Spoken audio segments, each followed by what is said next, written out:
Good morning बच्चों।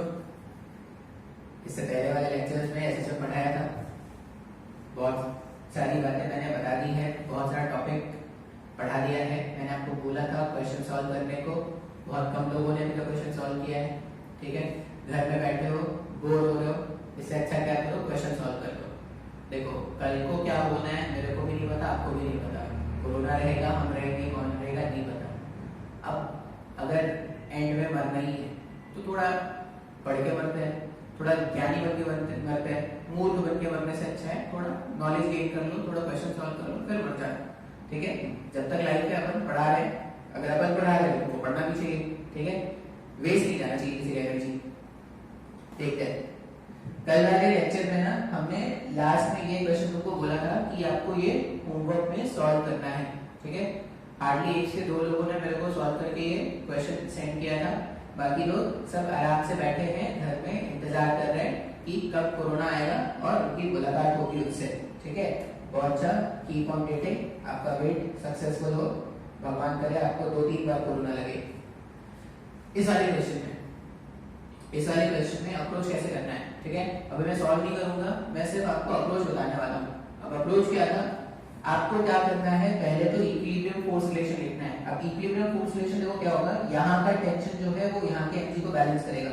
मतलब पहला इक्वेशन जो बनेगा ना वो क्या करने वाला है, टेंशन जो है वो एनर्जी को बैलेंस करने वाला है। ठीक है, अच्छा, अगर ये टेंशन जो है वो एनर्जी को बैलेंस करता है तो देखो यहाँ पे अगर मैं टेंशन T मान लो, यहाँ पे T/2 और यहाँ पे भी T/2 होगा, क्या आधा आधा डिस्ट्रीब्यूट होगा, तो ऐसा मान लेते हैं ना कि यहाँ पे जो टेंशन था वो 2T था, तो 2T अगर mg के इक्वल है, मतलब यहाँ पे जो टेंशन होगा उसी ने तो कुछ इलॉन्गेशन लाया होगा कि x0 का। ये इक्विलिब्रियम पोजीशन पर फोर्स रिलेशन है, इक्विलिब्रियम पोजीशन पर मैंने फोर्स रिलेशन लिखा। अब उसके बाद क्या करते हैं, उसके बाद हमें करना होता है जो भी उसका मीन पोजीशन है वहां से उसको स्लाइड डिस्प्लेस करना होता है। अब अगर मीन पोजीशन से इसको स्लाइड डिस्प्लेस करोगे, मान लो ये पोजीशन था, मैंने इसको स्लाइड डिस्प्लेस करके यहाँ पे ला दिया।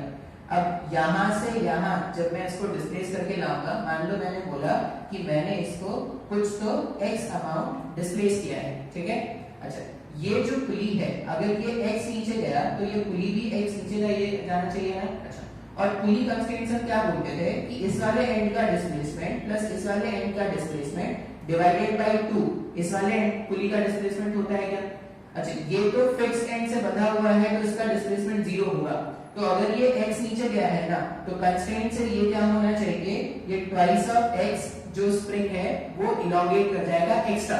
मतलब पहले इसमें x0 का इलोंगेशन था, पहले कितना इलोंगेशन था, पहले इसमें x0 का इलोंगेशन था, अब इसमें फर्दर क्या होगा 2 into x का और इलोंगेशन हो जाएगा। क्यों, because of this x elongation in the block the spring will further elongate by a length of 2x। बात समझ में आ रहा है। अच्छा, अब ध्यान से अगर देखोगे ना तो ये जो स्प्रिंग में इलोंगेशन है ना 2x का, वही फोर्स रिस्पॉन्सिबल है जो पार्टिकल को क्या करेगा, एसएचएम एग्जीक्यूट कराएगा। तो यहाँ पे जो फोर्स रिस्पॉन्सिबल है वो कितना आ जाएगा, जो फोर्स है वो आ जाएगा 2 times of kx, 2 times of kx का फोर्स हो गया रिस्पॉन्सिबल जो इस स्प्रिंग में क्या करेगा, एसएचएम क्रिएट करेगा। अब यहाँ पे अगर 2kx का फोर्स है ना तो ये ब्लॉक कर दो, अगर यहाँ पे 2kx है तो ये फोर्स क्या हो जाएगा, यहाँ पे एग्जैक्टली डबल हो जाएगा। मतलब अगर यहाँ पे टेंशन था तो यहाँ पे 2t मिलता है ना इस ब्लॉक को, तो अगर यहाँ पे 2kx का फोर्स डेवलप हुआ है एक्स्ट्रा में, तो यहाँ पे जो फोर्स डेवलप होगा वो 4kx का डेवलप हो जाएगा क्या, मतलब ब्लॉक पे 4kx का जो फोर्स है वो ब्लॉक पे एसएचएम एग्जीक्यूट कराएगा। अब फोर्स kx को अगर आप मास इनटू एक्सेलरेशन से इक्वेट करोगे, मास इनटू एक्सेलरेशन में वहां पे ओमेगा स्क्वायर निकाल दोगे, तो फाइनली सॉल्व करने के बाद जो आंसर आएगा वो ये होगा। ठीक है, कोशिश करो, जब तक आप प्रॉब्लम खुद से नहीं सॉल्व करोगे कोई फायदा नहीं होने वाला। मैं 1000 क्वेश्चंस भी करा दूं तब भी कम ही होंगे अगर तुमने प्रॉब्लम्स खुद से नहीं बनाए हैं। मैंने आपको एचसीबी में भी क्वेश्चन मार्क करा दिया है और आपके पैकेज में भी मैंने अभी कुछ क्वेश्चंस मार्क कराए हैं। आज के लेक्चर के बाद आप बहुत सारे क्वेश्चन अपने पैकेज का और आप एचसीबी का सॉल्व कर पाओगे। तो आज का लेक्चर ध्यान से देखना है। ठीक है, अब वही पुराने टाइप के क्वेश्चंस ही होंगे, टाइम पीरियड कैलकुलेट ही करना है, लेकिन हम क्या करेंगे, मैकेनिक्स बहुत एक्सटेंसिवली यूज करना स्टार्ट करेंगे। मतलब हम जो क्वेश्चन सॉल्व करेंगे ना उनमें मैकेनिक्स बहुत ज्यादा यूज होगा, मतलब जो भी तुमने पहले कभी सीखा है वो हम यूज करेंगे इस चैप्टर में, ठीक है। अब कैसे यूज करेंगे, कैसे क्वेश्चंस बनते हैं वो आगे देखते हैं। आई होप ये एग्जांपल आपको समझ में आया है।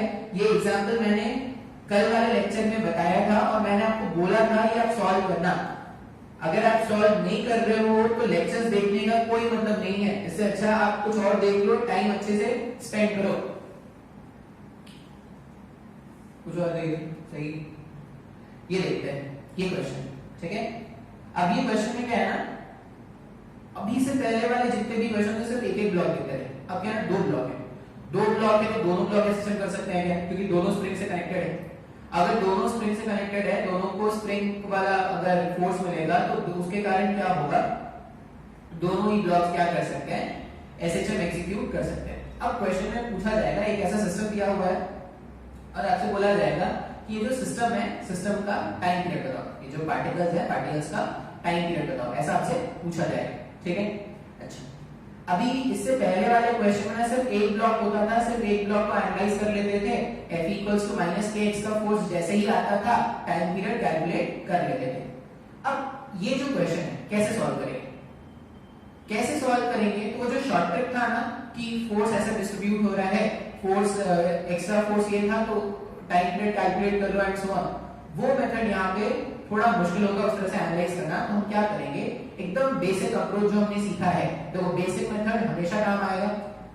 आज ही लेक्चर में शायद मैं आपको एनर्जी मेथड ही बता दूंगा टाइम पीरियड कैलकुलेट करने का, वो एक तरह से समझना तुम्हारे पास अल्टीमेट सॉल्यूशन है। अगर तुम्हारे पास क्वेश्चन ये बेसिक मेथड से नहीं होगा तो तुम एनर्जी मेथड से ट्राई कर सकते हो, ठीक है। लेकिन पहले भी क्या करते हैं, बेसिक मेथड से इसको सॉल्व करना सीखते हैं, ठीक है। अच्छा, अभी पहले तो ना कुछ बातें कर लेते हैं इक्विलिब्रियम की। इक्विलिब्रियम के बारे में अगर मैं बोलूं तो ध्यान से देखोगे ना तो क्या क्या फोर्सेस हैं।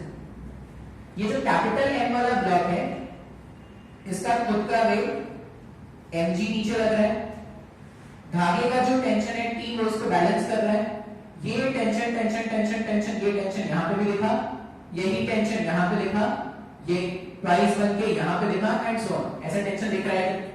अब इक्विलिब्रियम कंडीशन पे अपन क्या बोलते हैं, ये जो स्प्रिंग था ना वो कुछ तो x0 लेंथ से इलोंगेटेड था। इक्विलिब्रियम कंडीशन पे ये जो स्प्रिंग है वो कुछ तो x0 लेंथ से इलोंगेटेड है। अच्छा, अभी इक्विलिब्रियम कंडीशन का फोर्स रिलेशन लिख लेते हैं। इक्विलिब्रियम कंडीशन में अगर मैं इसके इक्विलिब्रियम के बारे में बात करूं तो जो कैपिटल M वाला ब्लॉक है ना उसमें अगर मैं इक्विलिब्रियम के बारे में बात करूंगा तो मैं ऐसा इक्वेशन लिखता हूं, mg जो है वो टेंशन से इक्वेट कर सकते हैं, ये पहला इक्वेशन मैंने बना दिया, ठीक है। फिर स्मॉल m वाले ब्लॉक को अगर देखोगे तो स्मॉल m का जो वेट है, वेट और नॉर्मल वो अपने मतलब का फोर्सेस नहीं है। मतलब क्यों, वो जो फोर्सेस है ना वो अपने किसी काम के नहीं आने वाले, क्योंकि वाई डायरेक्शन में हमेशा इक्विलिब्रियम है और मोशन जो भी हो रहा है वो एक्स डायरेक्शन में हो रहा है, इसलिए अपन क्या करेंगे, इसके वाई डायरेक्शन के फोर्सेस को नहीं देखेंगे। तो स्मॉल m वाले ब्लॉक में जो फोर्सेस जो काम के होंगे, एक 2t टेंशन इधर लग रहा है और अगर ये स्प्रिंग x0 अमाउंट से इलोंगेटेड है तो स्प्रिंग फोर्स पीछे लग जाएगा k x0 का।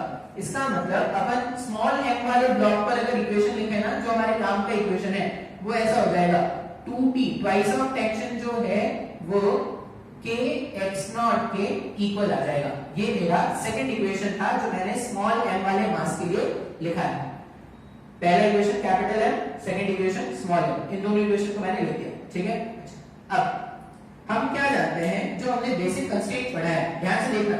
अब मीन क्वेश्चन फोर्स रिलेशन तो मैंने लिख दिया, अब मुझे क्या करना है, इसको स्लाइटली डिस्प्लेस करना है। स्लाइटली डिस्प्लेस करना है तो तुम्हारा मैकेनिक्स का कांसेप्ट यहाँ पे चेक होगा। अगर तुमको कंस्ट्रेंट नहीं आता तो क्वेश्चन को प्रॉब्लम क्वेश्चन में क्वेश्चन के अंडरस्टैंडिंग में तुमको प्रॉब्लम हो सकता है। अगर तुम्हारा मैकेनिक्स अच्छा है, ठीक है, अगर तुमको लगता है कि मेरा मैकेनिक्स अच्छा है तो तुमको शायद प्रॉब्लम नहीं होगा, ठीक है। देख लेते हैं अच्छा है या खराब है, क्या है, अभी पता चल जाएगा। तो अभी we will prove milk to milk and water to water, ठीक है, दूध का दूध एंड पानी का पानी वी विल डू अभी। देखो कैसे, मान लो इक्विलिब्रियम पोजीशन से मैंने इसको कुछ तो x लेंथ नीचे शिफ्ट कर दिया। इक्विलिब्रियम पोजीशन यही तो करना होता है टाइम पीरियड कैलकुलेशन के लिए। इक्विलिब्रियम पोजीशन से मैंने उसको क्या कर दिया, x लेंथ नीचे शिफ्ट कर दिया। अच्छा, अगर धागे का ये वाला पॉइंट एक्स लेंथ नीचे गया, मतलब इस धागे का हर एक पॉइंट यहां से, ये फिक्स पुली है ना, फिक्स पुली में जितना ये नीचे उतना ये आगे बढ़ता है, ठीक है, पुली वाली जो है वो फिक्स पुली है, तो ये अगर x नीचे तो ये x आगे भागा, मतलब ये वाला जो पॉइंट है ना यहाँ वाला, ये पॉइंट क्या करता है, ये पॉइंट तो x लेंथ आगे चला गया, ये x लेंथ आगे चला गया। अच्छा, इसको तो फिक्स एंड से बांध के रखा है ना, अगर इसको फिक्स एंड से बांध के रखा है तो इसका डिस्प्लेसमेंट क्या हो गया, 0। इस वाले एंड का डिस्प्लेसमेंट 0, इस वाले एंड का डिस्प्लेसमेंट x। अच्छा, ये जो पुली है सेकंड पुली क्या है, मूवेबल पुली। अब जब भी मूवेबल पुली आएगा तो हम क्या बोलेंगे कि मूवेबल पुली में जो भी डिस्प्लेसमेंट होगा वो उन दोनों साइड्स के डिस्प्लेसमेंट का वेक्टर सम होगा। अब अगर ये एंड x इधर चला था, ये 0 इधर चला था, इसका मतलब ये जो पुली है वो x/2 से इधर चल जाएगा। मेरे को वेक्टर एडिशन करना है तो डायरेक्शन ध्यान से देखना है, ये x इधर, ये 0 इधर, इसका मतलब ये x/2 इधर हो गया। इसी पुली से ये जो ब्लॉक कनेक्टेड है, ब्लॉक भी क्या करेगा, x/2 से आगे चला जाएगा। मतलब जो मेरा स्प्रिंग है जो पहले x0 के इलॉन्गेशन पे था, उसमें x/2 का और इलॉन्गेशन मिल जाएगा, बोल सकते हैं ना। एक और चीज, अगर ये x नीचे गया और मैं ऐसा बोल रहा हूं कि इसमें जो एक्सेलरेशन प्रोड्यूस हुआ है वो a, अगर इसमें a प्रोड्यूस हुआ होगा, यहाँ पे x/2 है तो यहाँ पर एक्सेलरेशन a/2 होना चाहिए ना, कंस्टेंट ही देखा है, ये a, तो इस वाले एंड का भी एक्सेलरेशन a, ये 0, a + 0 डिवाइडेड बाय 2, तो इस वाले एंड का एक्सेलरेशन क्या है, a/2। अभी मैंने क्या किया, इक्विलिब्रियम पोजीशन से मैंने इसको इलोंगेट किया x अमाउंट, और कंस्ट्रेंट जो भी हमने कंस्ट्रेंट इक्वेशन सीखा था उसको यूज करके मैंने क्या किया है, दोनों ब्लॉक्स के एक्सेलरेशंस में रिलेशन निकाल लिया है, और जो स्प्रिंग है उसमें फर्दर इलॉन्गेशन कितना होगा ये भी मुझे पता चल गया है। अब क्या करते हैं, इस टाइम पर जो भी इक्वेशंस हैं वो लिखने स्टार्ट करते हैं। जो ब्लॉक है, ब्लॉक का टेंशन क्या होगा, अनडाउटेडली चेंज हो गया होगा। ब्लॉक जो कैपिटल एम वाला थ्रेड था, इसमें जो टेंशन होगा वो अनडाउटेडली चेंज हो गया है।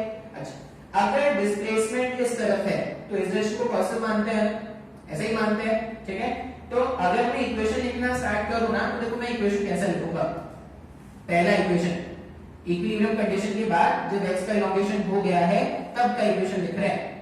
सबसे पहला फोर्स mg, पॉजिटिव क्यों रखा शायद आपको समझ में आ रहा होगा, mg minus t dash equals to capital M into acceleration of block, net force equals to mass into acceleration.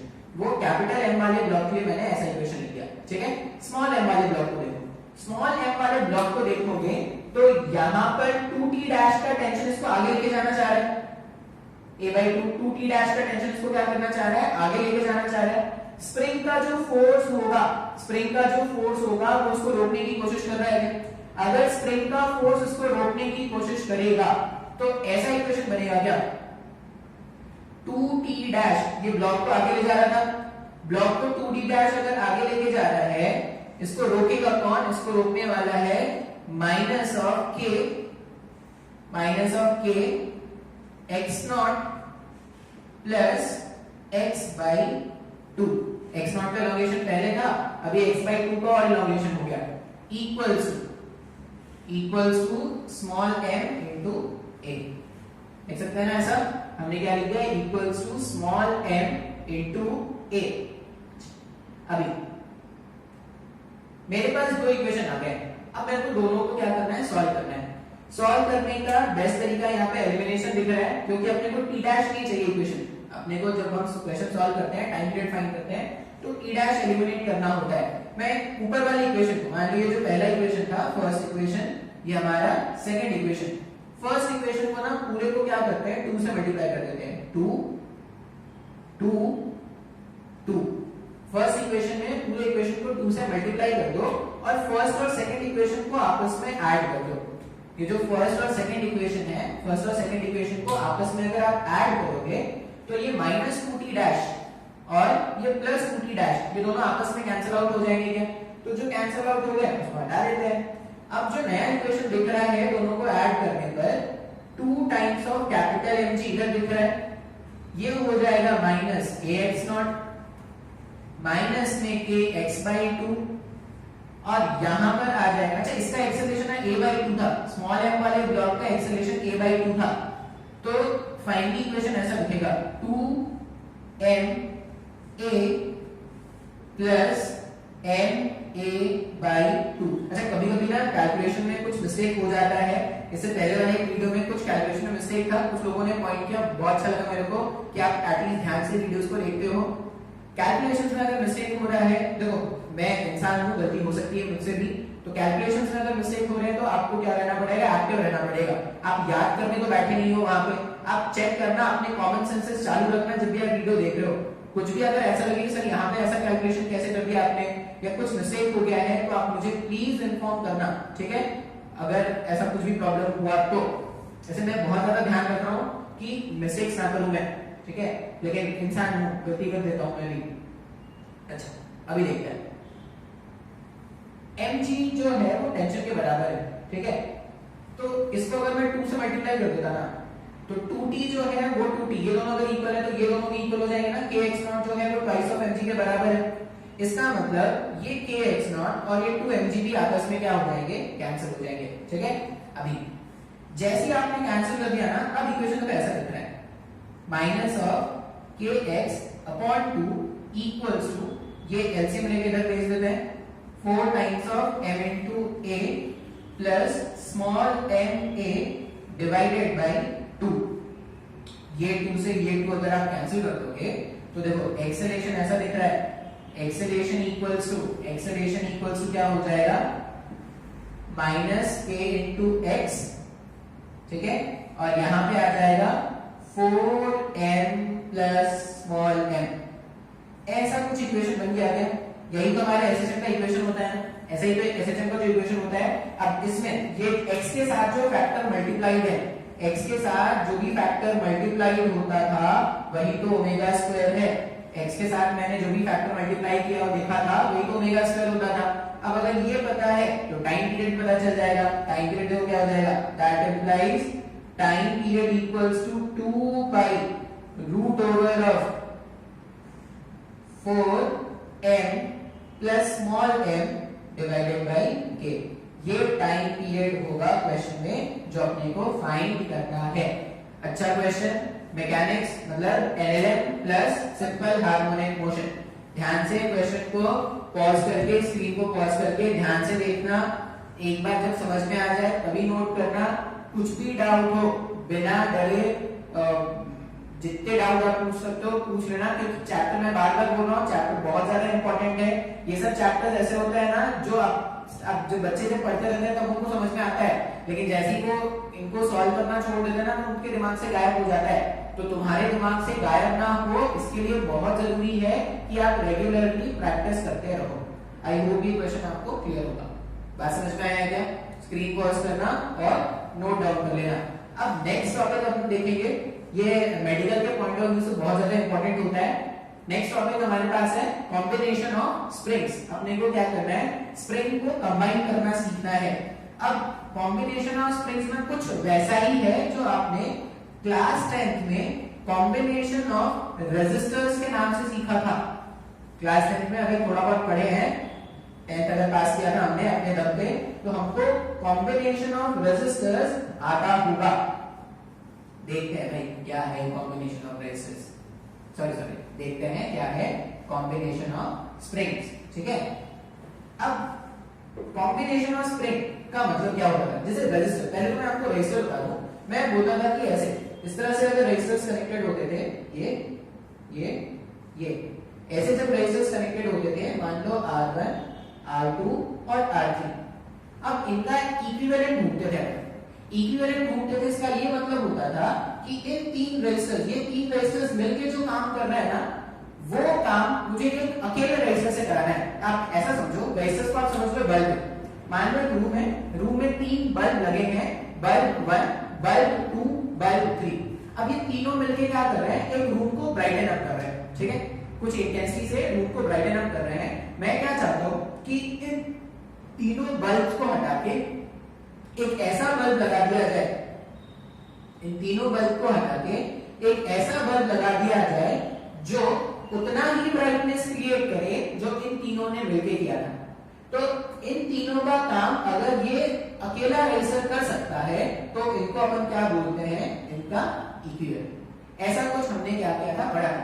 अब सीरीज जब भी होता था तो R1 plus R2 plus R3 करते थे, और जब पैरेलल होता था तो 1/RP equals to 1/R1 plus 1/R2 and so on, इस तरह से ऐड करते थे। अब ऐसा ही कुछ अपने को स्प्रिंग में भी पढ़ना है। स्प्रिंग को भी अपन कंबाइन करेंगे और स्प्रिंग में इक्विवेलेंट निकालना सीखेंगे। इक्विवेलेंट निकालना सीखेंगे इसका मतलब स्प्रिंग में अपन को क्या सीखना है कि अगर बहुत सारे स्प्रिंग्स कनेक्टेड हैं तो उनको सिंपलीफाई करके कैसे अपन टाइम पीरियड कैलकुलेट करेंगे। तो स्प्रिंग ब्लॉक सिस्टम में अगर तुम बेसिक देखोगे ना, तो जो फॉर्मेट हो रहा है टाइम पीरियड का वो 2π√m/k हो रहा है।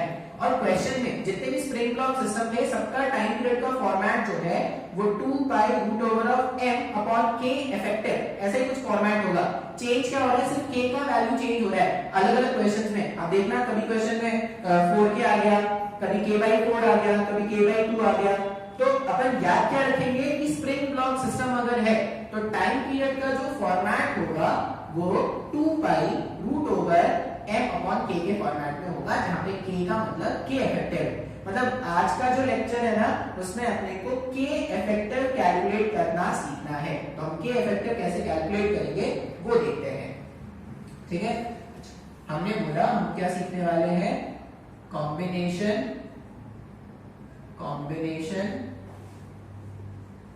ऑफ स्प्रिंग्स, ठीक है। ये स्प्रिंग सीजन नहीं है भाई, ये 2018-2017 के स्प्रिंग सीजन को जोड़ के 2019 का स्प्रिंग सीजन निकाल दिया, ऐसा नहीं है। कॉम्बिनेशन ऑफ स्प्रिंग्स, ठीक है, स्प्रिंग को जोड़ना सीखना है। पहला कॉम्बिनेशन है सीरीज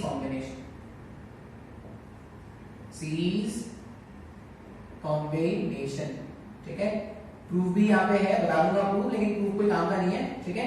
आप बस फॉर्मूला याद रखोगे तो काफी है, लेकिन फिर भी एक बार प्रूफ बता देते हैं। सीरीज कॉम्बिनेशन का मतलब क्या करना है, अपने को एक के बाद एक अपने को स्प्रिंग्स जोड़ते जाना है। मान लो पहला स्प्रिंग मैंने जोड़ दिया, इसी के साथ में एक और स्प्रिंग जोड़ दिया, ठीक है, और दोनों को m मास के ब्लॉक से अटैच कर दिया है। ये जो स्प्रिंग है, मान लो इसका स्प्रिंग कांस्टेंट है k1, ये जो स्प्रिंग है उसका स्प्रिंग कांस्टेंट है k2, ठीक है। और इन दोनों स्प्रिंग्स को मैंने क्या बनाया, सीरीज में कनेक्ट किया है। सीरीज मतलब एक एंड होगा दूसरा, फिर दूसरा एंड होगा तीसरा एंड सो ऑन। इस तरह से अगर मैं कनेक्शन करता हूं तो वो कौन सा कनेक्शन होता था, सीरीज कनेक्शन।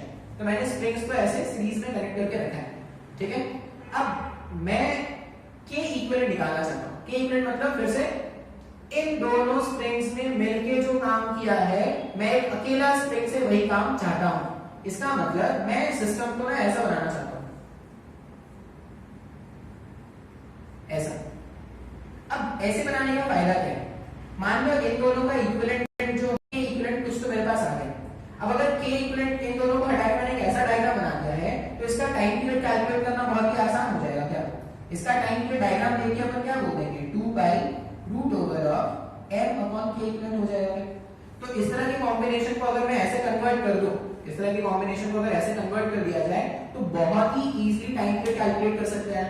इसलिए अपन इस तरह का कन्वर्जन सीखते हैं। अब कन्वर्जन में एक प्रूफ है, छोटा सा देख लेते हैं कैसा प्रूफ है। मान लो मैंने बोला कि ये जो m ब्लॉक है ना, इस m ब्लॉक को मैंने कुछ तो x लेंथ इलोंगेट किया है, ठीक है। m ब्लॉक को मैंने कुछ तो x लेंथ इलोंगेट किया है। अगर मैं इसको इलोंगेट करूंगा मतलब इस वाले स्प्रिंग में भी इलोंगेशन आएगा और इस वाले स्प्रिंग में भी इलोंगेशन आएगा। ऐसा मान लो कि ये वाला जो स्प्रिंग है इसमें x1 अमाउंट का इलोंगेशन आया और ये जो स्प्रिंग है उसमें x2 अमाउंट का इलोंगेशन आया। अब साफ साफ डायग्राम में अगर ये x इलोंगेशन था तो इसका इलोंगेशन प्लस इसका इलोंगेशन मिला के ब्लॉक का इलोंगेशन होगा। क्या मतलब डायग्राम को देख के अपन पहला स्टेटमेंट जो लिखेंगे वो ऐसा लिखेंगे कि x1 elongation in first spring plus elongation in second spring equals to net elongation in block. Block में जो नेट डिस्प्लेसमेंट किया है वो दोनों के इलोंगेशन का सम है, ठीक है। ये मैंने पहला इक्वेशन लिखा। अभी मान लो इस वाले पॉइंट पे देखो, अगर यहां पर देखोगे तो इस वाले पॉइंट पे जो भी फोर्स है मैंने इसको ऐसे स्ट्रेच करके छोड़ दिया होगा। अगर मैंने इसको ऐसे स्ट्रेच करके छोड़ दिया है तो m जो ब्लॉक है मेरे पास, ठीक है, यहाँ पे एक डायग्राम बना लेते हैं इसका। ये जो M ब्लॉक है उसमें क्या क्या फोर्सेस लग रहे हैं। K1 स्प्रिंग इस ब्लॉक से कनेक्टेड है, तो K1 स्प्रिंग, अब स्प्रिंग जो था स्प्रिंग इलोंगेटेड है, स्प्रिंग नेचुरल कैसा था, स्प्रिंग इलोंगेटेड है। अगर स्प्रिंग इलोंगेटेड होता है तो स्प्रिंग फोर्स ऐसा डेवलप होगा जो उसको नेचुरल पे वापस लाने की कोशिश करेगा। मतलब अगर ये स्प्रिंग इलोंगेटेड है तो स्प्रिंग फोर्स ऐसा डेवलप होगा। अच्छा, अब एक बहुत बड़ा कंफ्यूजन आपको यहाँ पे क्लियर करना है अपना। ये स्प्रिंग जो है K1 वाला स्प्रिंग और K2 वाला स्प्रिंग दोनों ही ब्लॉक से कनेक्टेड है क्या? नहीं, ब्लॉक से अगर आप देखोगे तो सिर्फ K1 वाला स्प्रिंग कनेक्टेड है। मतलब ब्लॉक पे जो स्प्रिंग फोर्स लगाएगा वो सिर्फ K1 वाला ही स्प्रिंग फोर्स लगा सकता है क्या? K2 वाले स्प्रिंग में और ब्लॉक में कोई कांटेक्ट है क्या? नहीं। अगर कोई कांटेक्ट नहीं है इसका मतलब K2 वाले स्प्रिंग ने M वाले ब्लॉक पर कोई फोर्स अप्लाई नहीं किया होगा। मतलब जिस मोमेंट पे मैंने इसको रिलीज किया है ना, उस मोमेंट पे इस ब्लॉक पर सिर्फ ये जो फोर्स है K1 X1 वही लग रहा है क्या? अच्छा, आप बोलोगे सर वेट और नॉर्मल तो लग रहा होगा, लेकिन वो अपने काम का तो है नहीं, इसलिए उसके बारे में हम बात नहीं कर रहे हैं। तो ब्लॉक पे अगर मैं ध्यान से देखूंगा, जिस मोमेंट पे, इस मोमेंट पे जब मैंने इसको रिलीज किया होगा तो ब्लॉक पे कौन सा फोर्स लग रहा है? सिर्फ स्प्रिंग K1 ने जो फोर्स लगाया है वही लग रहा है क्या? स्प्रिंग K1 ने फोर्स कितना लगाया? K1 X1। बात समझ में आया क्या? एक और चीज, अगर आप ध्यान से देखोगे तो स्प्रिंग के मासेस क्या होते हैं? स्प्रिंग के मासेस होते हैं नेग्लिजिबल। स्प्रिंग के मासेस तो मानते नहीं। अगर स्प्रिंग के मासेस नहीं मानते इसका मतलब किसी भी इंस्टेंट पे स्प्रिंग्स के जो एक्सेलरेशन होंगे वो सब जीरो होंगे क्या? किसी भी इंस्टेंट पे स्प्रिंग का जो एक्सेलरेशन, किसी भी इंस्टेंट पे स्प्रिंग पे लगने वाला जो नेट फोर्स होगा वो जीरो होगा ना? ऐसा क्यों? क्योंकि भाई स्प्रिंग का कोई मास तो है नहीं, तो अगर कोई ऑब्जेक्ट का मास नहीं है तो उस पे कभी भी कोई नेट फोर्स नहीं बनेगा। अगर पूरे स्प्रिंग पे नेट फोर्स जीरो बन रहा है तो स्प्रिंग का एक छोटा सा पॉइंट अगर मैं कंसीडर करूं उस पे भी नेट फोर्स जीरो बनेगा क्या? स्प्रिंग का अगर छोटा सा पॉइंट कंसीडर करोगे तो उसमें भी नेट फोर्स क्या बनना चाहिए? जीरो। अच्छा, इसका मतलब देखो मैंने एक रेड डॉट यहां पे बनाया है। अब ये जो रेड डॉट है, आप ध्यान से देखो, ये K1 स्प्रिंग, ये K1 स्प्रिंग अगर इलोंगेट हुआ तो K1 स्प्रिंग क्या कर रहा होगा? इस पॉइंट को इस डायरेक्शन में ऐसा खींच रहा है क्या? K1 X1। और ये K2 स्प्रिंग अगर इलोंगेट हुआ तो इसी पॉइंट को ये स्प्रिंग K2 X2 से इधर खींच रहा होगा क्या? K1 X1 से इसने खींचा, K2 X2 से इधर खींचा। अब ये जो रेड पॉइंट है ना, उसका जो भी नेट फोर्स है वो तो जीरो है ना? क्यों भाई? स्प्रिंग मासलेस है। स्प्रिंग मासलेस है मतलब स्प्रिंग में कभी भी कोई नेट फोर्स नहीं डेवलप होगा। अगर स्प्रिंग में नहीं डेवलप होगा इसका मतलब क्या है? कोई भी छोटा सा पॉइंट ले लो उसमें भी कोई नेट फोर्स नहीं बनना चाहिए ना? तो इस वाले पॉइंट पे नेट फोर्स नहीं बनेगा। इसका मतलब K1 into X1 जो है वो K2 into X2 के बराबर होना चाहिए क्या? सर ये बात मेरे को नहीं समझ में आ रहा है सर ये बहुत मुश्किल लग रहा है। ये कोई मुश्किल नहीं है। अगर ऑब्जेक्ट का मास नहीं है तो कोई मास नहीं होने का मतलब क्या है? उस पे लगने वाला नेट फोर्स हमेशा जीरो रखना है। तो हमने क्या बोल दिया? K1 X1 जो है वो K2 X2 के बराबर है। थोड़ा बहुत समझ में आया क्या बात? अब इन दोनों का ही तो ये इक्विवेलेंट है ना? ठीक है, मैंने क्या बोला था कि जितना इस स्प्रिंग ने काम किया है इसको उतना ही काम करना है। मान लो ये जो ब्लॉक था इसको वापस से मुझे कितना इलोंगेट कराना है? x। अगर इस वाले डायग्राम के हिसाब से देखोगे ना, अगर वापस से x का इलोंगेशन करा के आप इसको रिलीज करोगे तो ये डायग्राम के लिए, मान लो ये डायग्राम 2 है, तो फॉर डायग्राम 2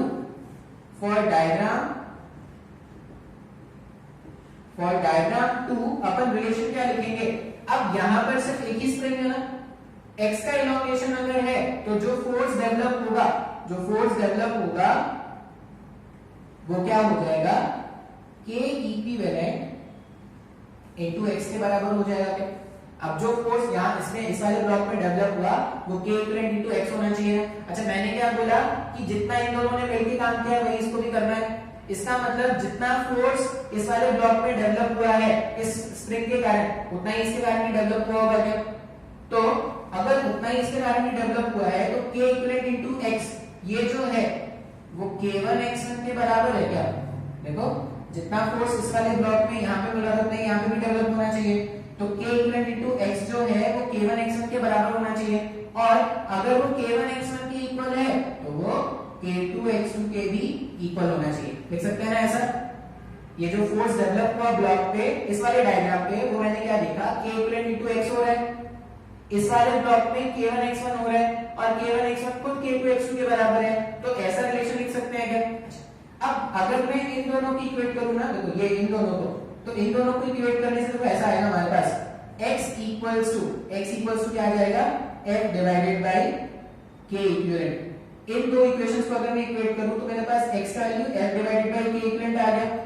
उसी तरह अगर मैं इसको और इसको इक्वेट करता तो x1 जो है वो f डिवाइडेड बाय k1 आ जाएगा, और इसको और लास्ट वाले को इक्वेट करोगे, इसको और लास्ट वाले को इक्वेट करोगे अगर, तो x2 जो है वो f डिवाइडेड बाय k2 आ जाएगा।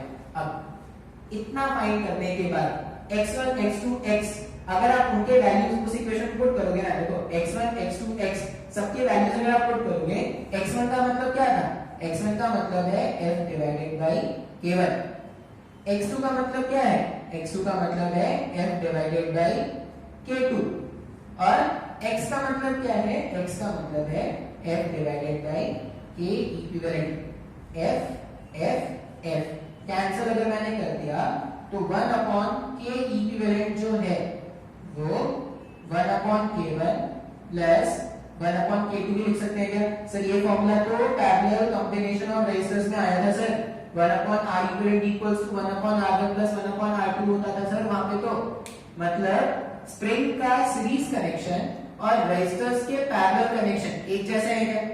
अगर आपको रेजिस्टर के पैरेलल कनेक्शन में इक्विवेलेंट फाइंड करना आता है तो स्प्रिंग के सीरीज कनेक्शन में आपको इक्विवेलेंट फाइंड करना आता है क्या? तो हमने क्या लिख दिया, 1/k इक्विवेलेंट जो है वो 1/k1 प्लस 1/k2 है। आप इसको ना थोड़ा और सुंदर बना सकते हो, या याद करने का जो फॉर्मूला है ना, आप ये याद रखना, जब भी दो रेजिस्टर्स पैरेलल में है ना तो देखो k इक्विवेलेंट क्या लिखेंगे, 1/k इक्विवेलेंट है ना, जब इसको सॉल्व करोगे तो k1 k2 LCM k1 plus k2 हो जाएगा। इसको थोड़ा अरेंज करके लिखने से ना ये ऐसा लिखना स्टार्ट होता है, k1 k2 divided by k1 plus k2। ये फॉर्मूला है जो आप याद रखना। बहुत बार जो क्वेश्चन आएंगे ना वो दो स्प्रिंग के लिए आते हैं, दो से ज्यादा स्प्रिंग हो गए तो ये फॉर्मूला याद रख लेंगे। जैसे 1/k इक्विवेलेंट अभी दो थे तो 1/k1 प्लस 1/k2 हो गया, 3 हो गए तो प्लस 1/k3, 4 हो गए तो plus 1/k4 and so on. इस तरह से सॉल्व करते जाएंगे। लेकिन अगर सिर्फ दो स्प्रिंग है ना, ये वाला फॉर्मूला कब यूज करना, सिर्फ दो स्प्रिंग है और आपको k इक्विवेलेंट जानना है। अगर आपको k इक्विवेलेंट जानना है तो क्या करना, k1 k2 divided by k1 plus k2 आपको k इक्विवेलेंट के वैल्यू को बता देगा। बात समझ में आया क्या? डेरिवेशन इतना इंपॉर्टेंट नहीं है, स्कूल के एग्जाम में, कॉलेज के एग्जाम में शायद वो पूछ सकते हैं, आईआईटी और जेईई में तो नहीं चाहिए, मेडिकल वाले एग्जाम में भी डेरिवेशन से कोई मतलब नहीं, अपने को सिर्फ ये रिलेशन याद रखना है। ठीक है, आप रिलेशन नोट कर लेना, इसमें बहुत सारे क्वेश्चन भी आएंगे। लेकिन पहले अपन क्या करते हैं, ये सीरीज कनेक्शन हमने खत्म किया ना, इसी के जैसा पैरेलल कनेक्शन भी होगा। पहले पैरेलल कनेक्शन में डेरिवेशन कर लेते हैं, फिर अपन क्या करेंगे, एक साथ इनके क्वेश्चंस को सॉल्व करना स्टार्ट करेंगे। ठीक है, तो नेक्स्ट हम क्या देखने वाले हैं, parallel connection of resistors. Resistors को हम कनेक्ट करेंगे कैसे, पैरेलली। ठीक है,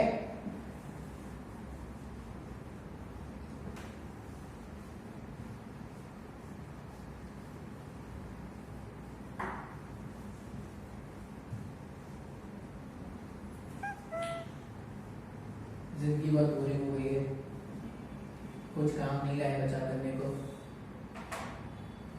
लग रहा है कब खत्म होगा जिंदगी। कौन सा कनेक्शन था, कौन सा कॉम्बिनेशन देखना है, parallel parallel parallel parallel parallel, spelling आप चेक कर लेना, पैरेलल कनेक्शन, पैरेलल कनेक्शन, पता नहीं कौन सा पैरेलल कनेक्शन। ठीक है, parallel combination of resistors, we talked about parallel combination of string।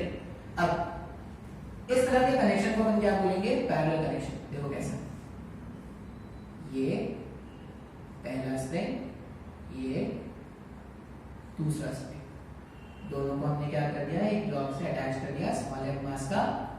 इसका स्प्रिंग कांस्टेंट k1 है, इसका स्प्रिंग कांस्टेंट k2 है, हमने ऐसे अटैच करके रखा है। अभी इस तरह के कनेक्शन को हम क्या बोलने वाले हैं, पैरेलल कनेक्शन। पैरेलल कनेक्शन में क्या याद रखना, जैसे स्प्रिंग रेजिस्टर्स पैरेलल कैसे दिखते थे वैसे दिख रहे हैं, ठीक है। अच्छा अभी इसमें भी डेरिवेशन करते हैं। वहां पे अगर आपने नोटिस किया ना तो सीरीज कनेक्शन में दोनों स्प्रिंग्स में जो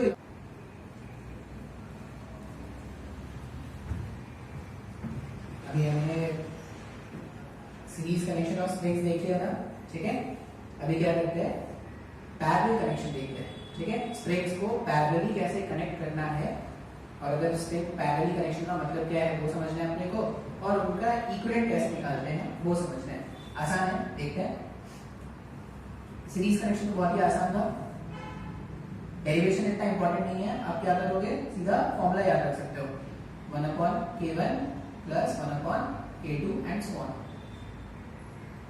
n मास का ब्लॉक है, ये k1 है, ये k2 है, ठीक है। और अपने को क्या करना है, इक्विवेलेंट निकालना है। पहले तो ध्यान से अगर डायग्राम को देखोगे, डायग्राम को ध्यान से देखोगे तो ये पैरेलल कनेक्शन ऑफ रेजिस्टर्स के जैसा दिख रहा है क्या। रेजिस्टर्स को जब पैरेलली कनेक्ट करना होता था तो ऐसे ही कनेक्ट करते थे, ठीक है।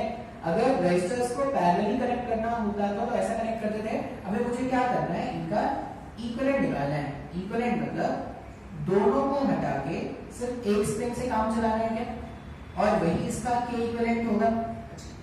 इस मोमेंट पे अगर ध्यान से देखो, जब मैं इसको यहां पे एक्सटेंड करके मान लो कुछ तो x अमाउंट, कुछ तो x अमाउंट इलॉन्गेट करके जब मैंने उसको रिलीज किया, x अमाउंट इलॉन्गेट करके जब मैंने इसको रिलीज किया, देखो यहां से यहां मैंने इसको लाया और मैं इसको यहां से रिलीज करने वाला। अब ध्यान से देखोगे अगर, तो जब सीरीज कनेक्शन था ना तो दोनों स्प्रिंग्स में जो इलॉन्गेशन था वो अलग अलग था, x1 और x2 लिया था। पैरेलल कनेक्शन में आप ध्यान से देखना, जितना इलॉन्गेशन ब्लॉक में है उतना ही k1 में भी होगा, उतना k2 में भी होगा क्या। मतलब पैरेलल कनेक्शन और स्प्रिंग्स का पहचान ये भी होता है, जब दोनों में इलॉन्गेशन एक जैसा आएगा तो हम क्या बोलेंगे, वो जो कनेक्शन है वो पैरेलल कनेक्शन, ठीक है। अभी जब मैं ब्लॉक को यहाँ पे लाके जैसे रिलीज करूंगा, आप देखो कौन सा कितना नेट फोर्स डेवलप हो रहा है। ये अगर x अमाउंट इलॉन्गेटेड है तो इसमें स्प्रिंग फोर्स इधर और इसमें भी स्प्रिंग फोर्स इधर, तो इस वाले ब्लॉक पे अगर आप नेट फोर्स देखते हो ना तो देखो नेट फोर्स कितना दिखेगा। नेट फोर्स दिखेगा पहले वाले स्प्रिंग के कारण k1x और दूसरे वाले स्प्रिंग के कारण k2x। पहले वाले स्प्रिंग के कारण k1x और दूसरे वाले स्प्रिंग के कारण k2x। ये हमारे पास नेट फोर्स ब्लॉक पे डेवलप हो रहा है डायग्राम 1 से। डायग्राम 2 से अगर तुम देखोगे तो जो नेट फोर्स ब्लॉक को मिल रहा है वो k इक्विवेलेंट इनटू x लिखेंगे ना। अब जितना इलॉन्गेशन पहले कराया था अभी भी तो उतना इलॉन्गेशन कराना है। जो काम इन दोनों ने मिलके किया था वो काम इस वाले स्प्रिंग को अकेले करना है। इसका मतलब यहाँ पे जितना इलॉन्गेशन था उतना इलॉन्गेशन यहाँ पे भी लेंगे। अब अगर आप देखोगे तो दोनों के LHS इक्वल है, दोनों के LHS अगर इक्वल है इसका मतलब दोनों के RHS भी इक्वल होने चाहिए। अगर दोनों के RHS इक्वल है तो देखो यहाँ पे जो टाइम पीरियड बनेगा ना, सर यहाँ पे जो इक्वेशन बनेगा वो ऐसा हो जाएगा k1x plus k2x equals to k equivalent x। सब जगह से अगर आप x कैंसिल आउट कर दोगे तो k इक्विवेलेंट का वैल्यू आ रहा है k1 प्लस k2। ये बिल्कुल वैसा ही फॉर्मूला है जो सीरीज कनेक्शन ऑफ रेजिस्टर्स में आता था। सीरीज कनेक्शन ऑफ रेजिस्टर्स में R equivalent R1 plus R2 आता था क्या। इसका मतलब पैरेलल कनेक्शन ऑफ स्प्रिंग्स वैसा ही है जैसा सीरीज कनेक्शन ऑफ रेजिस्टर्स था क्या। तो इस तरह से हम क्या करेंगे, K इक्विवेलेंट निकालेंगे in case of parallel circuit. समय को नहीं समझ में आया सही, ठीक है। और एक बार अगर ये मिल गया तो इस ब्लॉक का टाइम पीरियड कैसे लिखते हैं। टाइम पीरियड तो यही होता है 2 pi root over of m divided by k equivalent. k equivalent के प्लेस में क्या पुट कर दोगे, k1 प्लस k2 पुट कर दोगे। k1 प्लस k2 जब आप पुट करोगे सिंपलीफाई करने के बाद वही अपना आंसर होगा। अभी जो स्प्रिंग और पैरेलल मैंने आपको समझाया ना, इसमें हमें क्या करना है, कुछ क्वेश्चन सॉल्व करना है, ठीक है। आई होप ये डेरिवेशन, देखो डेरिवेशन तो इंपॉर्टेंट है नहीं, डेरिवेशन तो आप जानते हो तब भी अच्छी बात है, नहीं तो आपको बस रिलेशंस याद रखने हैं, ठीक है। क्वेश्चन 1 से स्टार्ट करते हैं, बहुत सारे क्वेश्चन आएंगे, ठीक है। स्प्रिंग ब्लॉक सिस्टम में मेडिकल के तो बहुत ही पूछते हैं मेडिकल वाले एग्जाम्स में।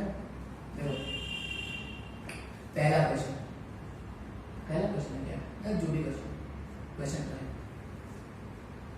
ऐसा है,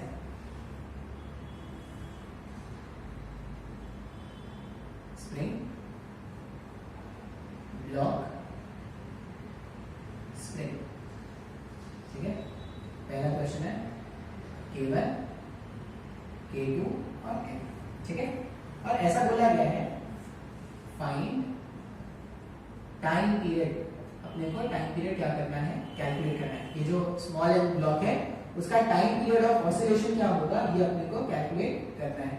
टाइम पीरियड का फॉर्मूला क्या यूज करेंगे, 2 pi root over m divided by k period, मतलब अपना काम क्या करना है, अपने को k पीरियड ढूंढना है, ठीक है। अभी देखो इसका सॉल्यूशन, मान लो ये जो ब्लॉक है, ठीक है, ये ब्लॉक को अपन ने क्या किया, ये इसका मीन पोजीशन था, मीन पोजीशन मतलब यहाँ पे फोर्सेस बैलेंस आउट हो रहे थे। मीन पोजीशन से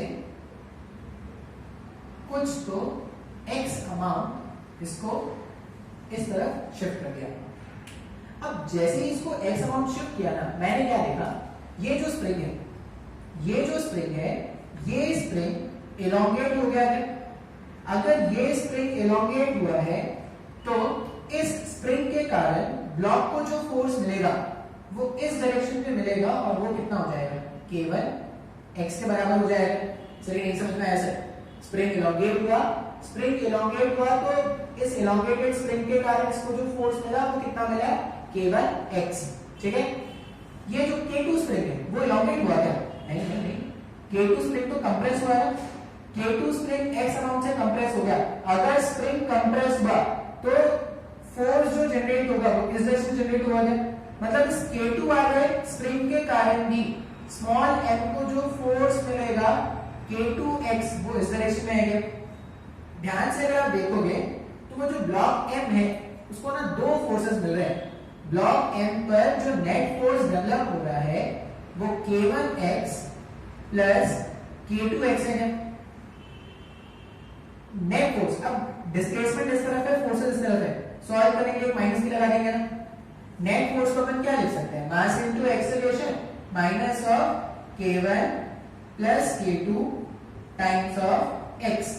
जब आप वापस से सॉल्व करोगे तो एक्सेलरेशन कितना आ गया, K1 plus K2 x divided by m आ गया। अगर ये इक्वेशन पर पहुंच गया ना तो टाइम पीरियड लिखना बहुत ही आसान है। टाइम पीरियड क्या होता है, 2 pi root over of m K1 plus K2। अभी मैंने आपको क्या बोला था, पैरेलल कनेक्शन आपको क्या पहचानना है कि अगर स्प्रिंग में कंप्रेशन या एलोंगेशन एक जैसा है तो वो पैरेलल कनेक्शन है क्या। अब ये ना पैरेलल कॉम्बिनेशन का एक फॉर्म है, लेकिन नहीं सर ऐसा तो नहीं हो सकता, ये कंप्रेस हुआ है ये एलोंगेट हुआ है। तुम खुद से सोचो, जब भी तुमने स्प्रिंग पढ़ा था ना तो स्प्रिंग x अमाउंट कंप्रेस हो या x अमाउंट एलोंगेट हो, दोनों ही केसेस में स्प्रिंग में जो एनर्जी डेवलप होती थी वो तो हाफ के x होता था ना। इसका मतलब जितना एनर्जी इसमें है उतना एनर्जी इसमें है, तो इस तरह के कॉम्बिनेशन को मैं पैरेलल कॉम्बिनेशन मान सकता हूं क्या। तो अगर ये पैरेलल कॉम्बिनेशन है तो टाइम पीरियड सिंपली ना केवल अगर आपको डायग्राम देखने से पता चल गया कि ये पैरेलल कनेक्शन है तो इसका k इफेक्टिव या k इक्विवेलेंट कितना हो जाता, K1 plus K2 हो जाता है। एक बार K1 plus K2 मिल जाता तो यहाँ पे k इक्विवेलेंट के प्लेस में K1 plus K2 अगर आप पुट करोगे तो सॉल्व करने से आंसर डायरेक्टली आ जाता है। मतलब बिना सॉल्व किए आप क्या कर सकते थे, आंसर बता सकते थे अगर आपको पता रहता कि वो पैरेलल कनेक्शन है। तो समय को नहीं समझ में आएगी, समझ में आया क्या, आसान है भाई। ये तो पहले क्वेश्चन किया है इसमें, मुझे नहीं लगता इसमें कोई डाउट होना चाहिए, इसमें भी अपने को और क्वेश्चन देखने हैं, ठीक है, नोट कर लेंगे। अच्छा अब जो नेक्स्ट क्वेश्चन होगा खुद से कोशिश करना सॉल्व करने का। टाइम पीरियड के कैलकुलेशन के क्वेश्चंस हैं, आपको k इक्विवेलेंट निकालना है। एक बार आपने k इक्विवेलेंट निकाल दिया तो टाइम पीरियड निकालना कोई बड़ी बात नहीं है। ट्राई करते हैं क्वेश्चंस, देखो क्वेश्चन कैसा है।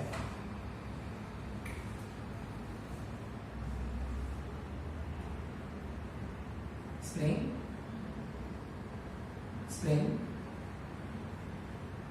ब्लॉक स्प्रिंग, ठीक है, स्प्रिंग मतलब स्प्रिंग नॉट साधन। ये K1, ये K2, ये K3 और क्वेश्चन में वापस से क्या कैलकुलेट करना है अपने को, टाइम पीरियड। वापस से इस सिस्टम का अपने को टाइम पीरियड निकालना है।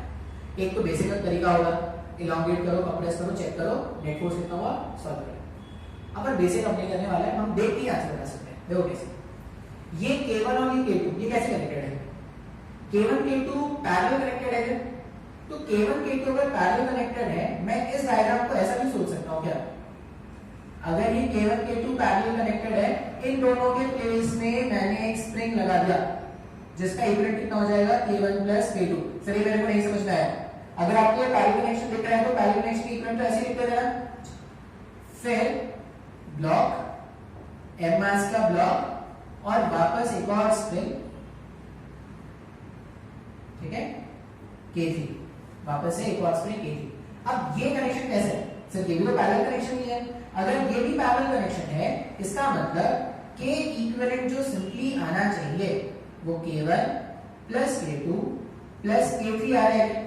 अगर K इक्विवेलेंट ऐसा आ गया मतलब टाइम पीरियड आपको पता चल गया, टाइम पीरियड क्या हो जाएगा, that implies time period equals to 2 by root over m K1 plus K2 plus K3। ये हमारा आंसर है। आसान नहीं है। अगर तुमको ये सीरीज पैरेलल कनेक्शन का कांसेप्ट समझ में आ गया है ना तो बहुत ही आसान लगेगा। नहीं तो आप बेसिक से भी सॉल्व कर सकते हो, बेसिक से सॉल्व करने जाओगे टाइम टेकिंग होगा। मैं बार-बार बोल रहा हूं, ऐसे क्वेश्चन मेडिकल वाले एग्जाम में बहुत आते हैं, तो मेडिकल वाले क्वेश्चन में इतना टाइम नहीं होता कि हर क्वेश्चन में लगे हैं सॉल्व कर रहे हैं। कुछ क्वेश्चन आपको देख के आंसर टिक करने होंगे। ये वाले क्वेश्चन ऐसे हैं जो देखेंगे और आंसर बता देंगे कि हां भाई इसका आंसर तो ये है, आना चाहिए बस। अगर आपको आता है, पहले कभी आपने सॉल्व किया है तो आप सॉल्व कर लोगे। आई होप ये समझना है। इसी के जैसा एक और क्वेश्चन, ठीक है, फिर से क्वेश्चन में दूंगा, स्क्रीन पॉज करना, खुद से ट्राई करना, जितना तुम्हारा दम खम है सारा लगा देना क्वेश्चन सॉल्व करने के लिए। सॉल्व हो गया तो अच्छी बात है, नहीं तो स्क्रीन चालू करके वापस से देखना कैसे सॉल्व करते हैं, ठीक है। लेकिन जब तक क्वेश्चन खुद से नहीं बनेंगे तब तक कॉन्फिडेंस नहीं आने वाला। क्वेश्चन अभी भी वही पुराना, फाइंड टाइम पीरियड, बस क्वेश्चन का फॉर्मेट थोड़ा चेंज करते हैं। देखो कैसे चेंज करते हैं, ऐसा लगा देते हैं।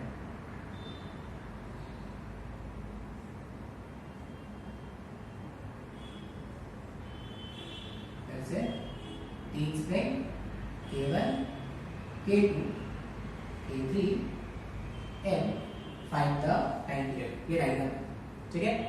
अभी फिर से हम लोग एक बार K1 निकाल लो तो टाइम पीरियड तो बहुत ही आसान है। K1 निकालने के लिए ये K1 और K2 कैसे कनेक्टेड है। अच्छा, सबसे पहला बात एक चीज हमेशा तुम याद रखना, जब भी सीरीज और पैरेलल दोनों कनेक्शंस हो ना तो पहले सीरीज कनेक्शंस को हैंडल करते हैं। जब भी सीरीज कनेक्शन, ये मिक्स टाइप का कनेक्शन है, सीरीज कनेक्शन भी दिख रहा है, पैरेलल कनेक्शन भी दिख रहा है, तो जब भी सीरीज और पैरेलल दोनों टाइप के कनेक्शंस दिखते हैं तो पहले सीरीज कनेक्शन को हैंडल करते हैं, ठीक है। तो ये K1 K2 कैसे कनेक्टेड है, सीरीज में कनेक्टेड है क्या। अगर K1 K2 सीरीज में कनेक्टेड है तो इसका नेक्स्ट डायग्राम में ऐसा सोच सकता हूं क्या, K1 K2 का इक्विवेलेंट और K3। अच्छा, K1 K2 अगर पैरेलली कनेक्ट सीरीज में कनेक्टेड है तो K1 K2 upon K1 plus K2 ऐसा इनका इक्विवेलेंट आएगा क्या, और ये K3 सब मिलके M मास के ब्लॉक से कनेक्टेड है।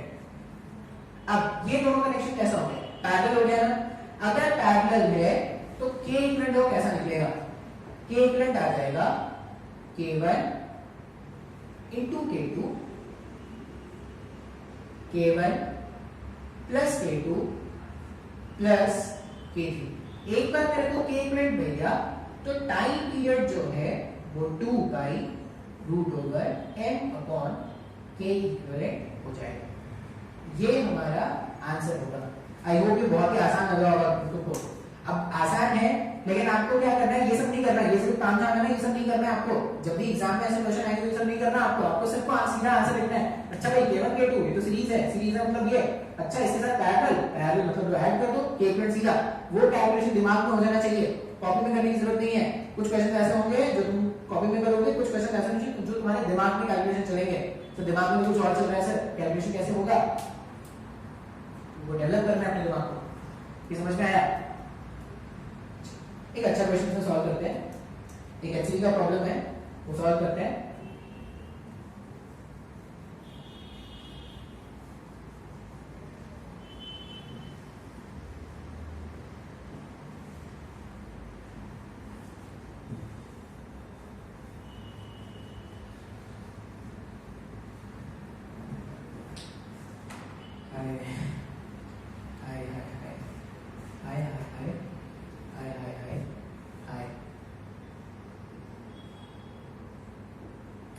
मास का ब्लॉक, अच्छा ये है हॉरिजॉन्टल प्लेन फ्रिक्शनलेस, ठीक है, हॉरिजॉन्टल प्लेन फ्रिक्शनलेस क्या है, ऐसे समझो ये व्हाइट बोर्ड ऐसे उठा के ऐसा रखा है, ठीक है, व्हाइट बोर्ड को ऐसा रखा है, हॉरिजॉन्टल प्लेन फ्रिक्शनलेस, और इसको क्या करते हैं स्प्रिंग से बांधना स्टार्ट करते हैं।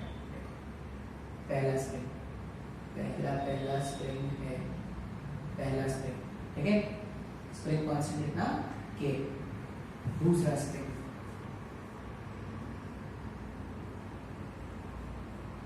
स्प्रिंग कांस्टेंट कितना के, तीसरा स्प्रिंग, स्प्रिंग कांस्टेंट कितना के, दोनों स्प्रिंग्स के बीच में एंगल कितना 45 डिग्री, ठीक है, दोनों स्प्रिंग्स के बीच एंगल कितना 45 डिग्री, और ये खतरनाक सा डायग्राम दिया हुआ है, ठीक है, ये कोई स्प्रिंग नहीं है, 1 2 3 तीन स्प्रिंग ऐसे कनेक्टेड है, ठीक है, तीनों स्प्रिंग आइडेंटिकल। ये वैसे ही सिचुएशन है, जय को गब्बर ने बांध दिया है, ठीक है, नहीं जय को नहीं बांधा, वीरू को बांधा, सॉरी वीरू को गब्बर ने बांध दिया है, और जय को बोल रहा है जय तू नाच, बसंती को बोलता है बसंती तू नाच, तो ये हमारा वीरू, अभी वीरू के सामने बसंती नाचेगी, कैसे नाचेगी वो देखते हैं। फिर से क्वेश्चन क्या पूछा गया है, फाइंड टाइम पीरियड, ये जो सिस्टम है ना इसका टाइम पीरियड कैलकुलेट करना है, ठीक है। अच्छा एक और चीज यहाँ पे जो मेंशन है कि स्लाइड डिस्प्लेसमेंट है, मतलब ऐसा है जो भी आप डिस्प्लेसमेंट करोगे इसमें, जो भी आप डिस्प्लेसमेंट करोगे ये बहुत छोटा है in comparison to natural length of spring, spring के नेचुरल लेंथ के सामने जो इलॉन्गेशन होने वाला है या जो डिस्प्लेसमेंट होने वाला है ये बहुत छोटा रखना है, ठीक है। अभी क्वेश्चन को सॉल्व करना स्टार्ट करते हैं। अच्छा क्वेश्चन है, ध्यान से देखना कैसे सॉल्व करेंगे। जो ब्लॉक है एम मास का ब्लॉक है, ठीक है, वेट से कोई मतलब है नहीं क्योंकि हॉरिजॉन्टल प्लेन है, नॉर्मल वेट से कोई मतलब नहीं है। अगर मैंने इसको x डिस्प्लेस किया इधर ऐसे x, अगर इसको x इधर डिस्प्लेस किया ना तो ये स्प्रिंग क्या होगा, ये स्प्रिंग इलोंगेट हुआ क्या x अमाउंट से, अगर स्प्रिंग x अमाउंट से इलोंगेट हुआ तो स्प्रिंग में एक फोर्स डेवलप होगा जिसका वैल्यू k इंटू एक्स का होगा इस डायरेक्शन। सर ये नहीं समझ में आया, ये स्प्रिंग इसको अगर मैंने x उधर डिस्प्लेस किया तो इस वाले स्प्रिंग में एक फोर्स डेवलप हुआ, इलॉन्गेशन फोर्स, जो k इंटू एक्स के बराबर है। अब ध्यान से देखना ये, ठीक है, मैंने क्या बोला था, मैंने ब्लॉक को x अमाउंट इधर डिस्प्लेस किया है, अगर इस वाले ब्लॉक को x अमाउंट इधर डिस्प्लेस किया तो ये जो स्प्रिंग है ना, यहां पे जो स्प्रिंग है ऐसे, ये अगर x अमाउंट इधर शिफ्ट हो गया तो ये जो स्प्रिंग है ये x से कंप्रेस हुआ क्या, देखो ये x इधर गया तो ये x से कंप्रेस हुआ क्या, नहीं x से तो नहीं हुआ ना, x के कुछ कंपोनेंट से कंप्रेस हो रहा है क्या। ब्लॉक अगर x इधर शिफ्ट किया मतलब ये जो है वो x cos 45 से कंप्रेस हुआ गया। सर ये नहीं समझ में आया सर। उसी तरह अगर ये x cos 45 से कंप्रेस हुआ है तो यहां पे जो स्प्रिंग है, यहां पे जो स्प्रिंग है वो भी x cos 45 से कंप्रेस होने वाला है। बात समझ में आ रहा है। अब अगर एक और डायग्राम बना देता हूं, देखो और डायग्राम को कैसे क्यों बना रहे हैं। पहले वाले स्प्रिंग का इसको एक फोर्स इधर मिला kx। अच्छा अगर ये स्प्रिंग x cos 45 से कंप्रेस, देखो x cos 45 से कंप्रेस है तो स्प्रिंग कंप्रेस, तो स्प्रिंग फोर्स इस डायरेक्शन में आएगा और वो कितना आ जाएगा, इस तरफ आ गया k x cos 45, ऐसा कुछ आएगा। उसी तरह ये स्प्रिंग अगर कंप्रेस हुआ तो इसमें जो फोर्स डेवलप होगा kx cos 45, यही तीन फोर्सेस है क्या जो एसेशन एग्जीक्यूट कराने वाले हैं। अब अगर आप ये जो फोर्स है ना kx cos 45, जब आप इसको रिजॉल्व करोगे ना और इसको रिजॉल्व करोगे तो देखो इसके इधर वाले कंपोनेंट इधर वाले कंपोनेंट ना कैंसिल आउट हो जाएंगे। kx cos 45 का ये कंपोनेंट और kx cos 45 का ये कंपोनेंट दोनों कैंसिल आउट हो गया है। इसके कंपोनेंट जो इधर आएगा और इसका कंपोनेंट जो इधर आएगा वो दोनों ऐड हो जाएगा क्या। इसका जो कंपोनेंट इस तरफ आएगा वो कितना आएगा kx cos 45, ये फोर्स का मैग्नीट्यूड है, इसका भी cos 45 चाहिए क्या, तो kx cos 45 हो गया। उसी तरह इस तरफ कितना आ जाएगा kx cos 45। सर मेरे को नहीं समझ में ऐसे भी फोर्स डायग्राम, सिर्फ फोर्स डायग्राम आपको बनाना सीखना है। अगर आपने फोर्स डायग्राम सही से बना लिया ना तो आपका आंसर आ जाएगा, क्योंकि अब तो कुछ बचा ही नहीं करने को। अब बस क्या करेंगे, इक्वेशन लिखेंगे और आंसर लिख देंगे। अब ध्यान से देखो, इस पार्टिकल पे जो नेट फोर्स लगा F net, पार्टिकल पे जो नेट फोर्स लगा F net अपन क्या लिखेंगे kx plus kx cos 45 plus kx cos 45, ऐसा लिख सकते हैं क्या, kx plus 2 times kx cos square 45, तो F net equals to kx plus 2kx cos 45, 1/√2 का अगर स्क्वायर करोगे तो ये 1/2 हो गया ना, 2 से 2 गायब कर दो। अगर 2 से 2 गायब कर दोगे तो नेट फोर्स जो है वो 2kx के बराबर आ गया क्या। नेट फोर्स अगर 2kx है, अच्छा अब नेट फोर्स इस तरफ था, डिस्प्लेसमेंट इस तरफ था, एक माइनस बन जाएगा, माइनस बन जाएगा मतलब एक्सीलरेशन ऐसा आ जाएगा -2k/m × x। इसका मतलब टाइम पीरियड बनेगा 2 पाई √m डिवाइडेड बाई 2k। ये हमारे पास टाइम पीरियड का वैल्यू है जो हमें फाइंड करना है। आई होप ये आपको समझ में आया हो, ठीक है। अच्छा क्वेश्चन है, हमने कॉम्बिनेशन ऑफ स्ट्रिंग्स पे कुछ क्वेश्चन सॉल्व किए हैं।